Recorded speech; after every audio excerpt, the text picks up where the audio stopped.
Wow, wait a minute. This is important. Understand that your husband cannot read your mind. Да разберем, че нашия мъж не може да ни прочита какво мислим, не може да ни чете мозъка. Often as a wife, често като жена, съпруга, you'll be thinking thoughts like this. Ще си мислите последния начин. Why won't he help me?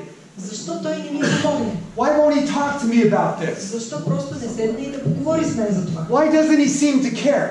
Защо като че ли него не го е грижа? If he really loved me, ако наистина ме обичаше, he would want to do щеше да иска да прави това, което и да е. Ladies, обаче, да, I want to tell you something. Искам да ви кажа нещо. Oftentimes, it isn't because your husband doesn't care about you. Често причината е не защото на мъжа ви не му пука за вас. Your husband, it's not that your husband doesn't love you. И изобщо не е причината, че той не ви обича. It's not that he's stubborn. Не е, че е инатлив в никакъв случай. Most of the time, през по-голямата част от времето, us men have no idea what you ladies want. Като мъже нямаме ни най-малка представа какво искате вие жените от нас. But it gets worse. Обаче и по-лошо става. Understand this. Да осъзнаем, трябва следното. Us guys hate to admit that we don't know what to do. Мразим като мъже да си признаем, че нямаме ни най-малка представа какво трябва да правим. Isn't that right? Not right, men? Нали съм прав? It's like this. I was trying to go home last night. I got lost. I could have called Sergey. Tony. I could have stopped and asked for directions. Можех да звънна на Сергей, можех да спра, мога да питам някой да ме опъти. Обаче не, няма да направя това нещо, няма да си призная, че съм се загубил. I'm not going to look like some American that can't find his way home. Няма да изглеждам като някакъв заблуден американец, който не може да се прибере в квартира си. Няма да направя това. The point is, и мисълта ми е следната. As a wife, като жена, you have to learn to communicate to your husband what you need. Вие трябва да може да се научите да казвате на мъжа си от това, от което имате нужда. For instance, например, sometimes you wives have a great problem. Понякога вие жени имате голям проблем. Maybe with your mom or да кажем с майка си.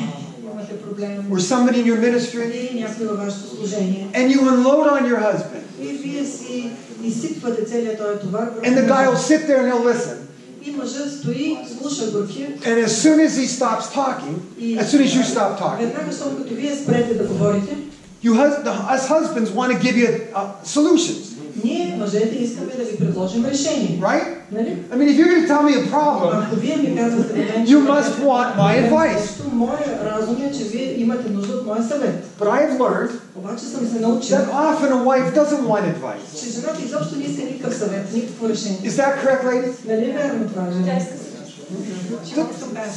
She wants compassion. Иска съчувствие. But the point is, us men don't know. Но ние как да го знаем? What do you want? Какво вие искате? Sometimes when my wife gets done dumping on me, приключи да си излива целият товар върху мен, I'll say to her, аз си казвам, honey, do you just want me to listen? Мила, искаш ли просто да те слушам? Or do you want me to give you a solution? Искаш реално решение, което да ти предложа? And I was surprised the first time I did it. И първия път много се очудих. She told me.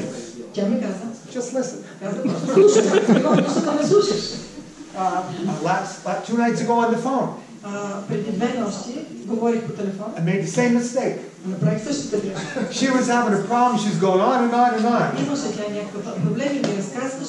And I'm writing everything down like a good husband. I want to understand. И аз съм добър мъж. Записвам си всичко, говоря си бележки, защото се опитвам да я разбера. The solution to me is very, very clear. И за мен решението е много ясно като за мъж. You do this, this, and this. Първо, второ, трето стигаш до решението. And I threw it at my wife. Аз веднага и го изстрелвам това като решение. She starts to cry. Тя започва да ми реве по телефона. She hangs up. И ми затваря телефона.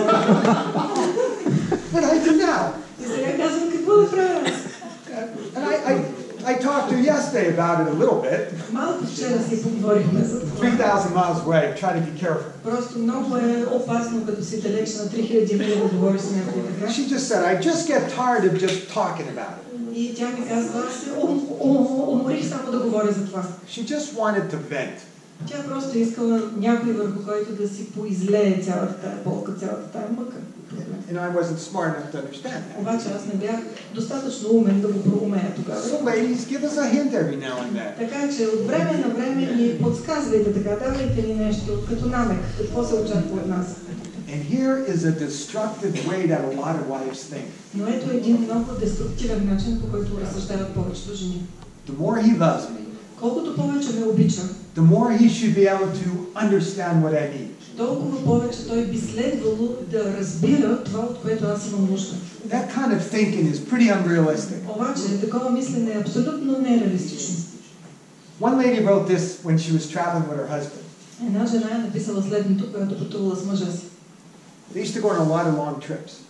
Обикновено провеждали доста дълги пътувания. And when they were driving, и докато шофирали, she would say to her husband, тя казвала на мъжа си, "Are you hungry yet?" Вече гладен ли си? And he would say no. Той казва не. And he would keep on driving. И продължава да шофира. Any of you men say anything wrong with that? Нали мъже, за вас няма нищо лошо в цялата ситуация. Питат ви гладен ли си, казвате не, продължавате да шофирате. She would get mad. Обаче тя се бесяла. She would say, obviously he doesn't love me. Очевидно този човек не ме обича. If he cared about me, he'd know I was hungry. Ако се грижеше за мен, щеше да се сети, че аз съм гладен.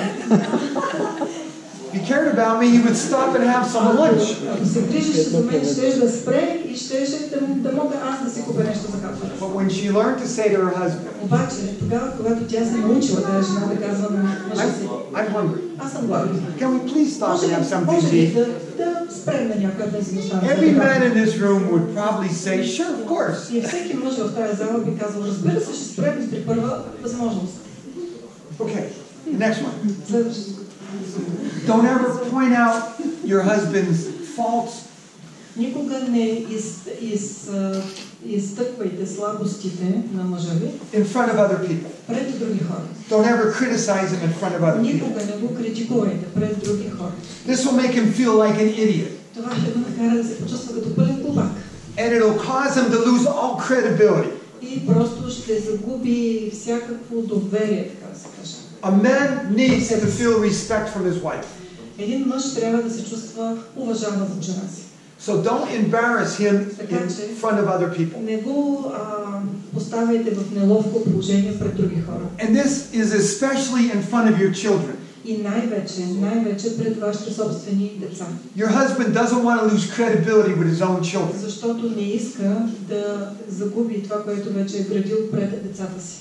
If you think your husband's wrong about something, ако мислите, че мъжът ви бърка, не е прав относно нещо, wait till you're alone together and then talk to him about it. Почакайте малко, докато сте заедно сами и тогава поговорете за проблема. And the next one. И следващото нещо, което да кажа. Don't treat your husband like a little child. Не се отнасяйте към мъжа си като към малко дете. And don't talk to him in the same tone of voice as you would a child. И не му говорете със същия тон, с който говорите на своето малко детенце. My family and I were traveling to an airport one day. Един ден аз със семейството си бях в самолет, да пътувахме. And we were in a bus. Всъщност щяхме да пътуваме със самолет. Across from us was seated a husband. И бяхме в рейс и срещу нас имаше мъж. His wife and two children. Жена му и неговите две малки деца. And they were a little bit unsure of what stop to get off at. Всъщност те не бяха много сигурни на коя спирка трябва да слязат. And the husband was studying the map to try to figure it out. И мъжът се беше вторачил в картата, като правеше опити да проумее на коя спирка трябва да слязат. And the wife reached over and grabbed it out of his hand. Обаче жената се пресекна, грабна грубо картата. And she rolled her eyes. И започна така да върти очи. And the look on her face showed that she was totally annoyed with her husband. И просто всичко по лицето ѝ показваше, че е абсолютно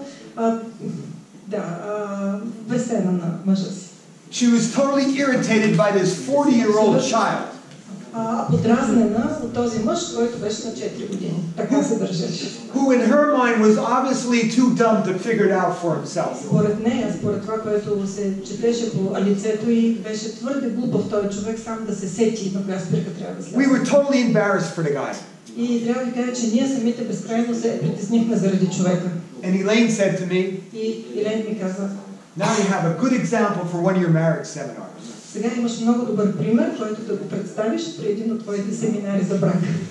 So if you're quick to roll your eyes over your husband, Така че ако бързо показвате колко сте отекчени и се ядосвате на вашия мъж, or reprimand him in front of others, или го сгълчавате, или го критикувате пред другите, you're being disrespectful. изобщо показвате неуважение. The Bible in Ephesians 5 tells wives to respect their husband. А пък Библията в Ефесяни 5 глава казва на жените, че трябва да уважават своите мъже. So understand that treating your husband in a disrespectful way is a sin. Така че трябва да проумеем, да се отнасяме към мъжете си по неуважителен начин е грях. And God has given him the position as the head of the family. Бог е дал позиция на мъжа като глава на семейството. And you need to respect that. И действително трябва да уважавате това. Last and I'm done. И последно нещо, ще приключа с тази сесия. Give your husband the same grace that God has given to you.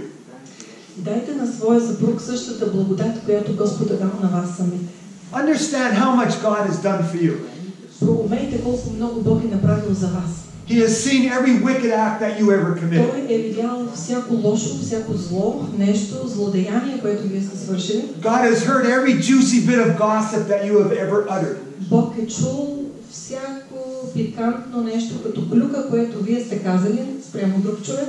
God knows every ugly and hateful thought that you have ever had. Бог знае абсолютно всяка грозна мисъл, която някога ви е минавала през But realize that through all that, God still loves you. Осъзнайте, че въпреки всичко това, при всичко това, Бог ви обича. And God wants the best for you. И Бог желае най-доброто за вас. And God desires a relationship with you. И Бог иска да има връзка с вас. Now, ladies, Дами, you should follow the example of Jesus the Messiah. трябва да следвате примера на Исус Месията.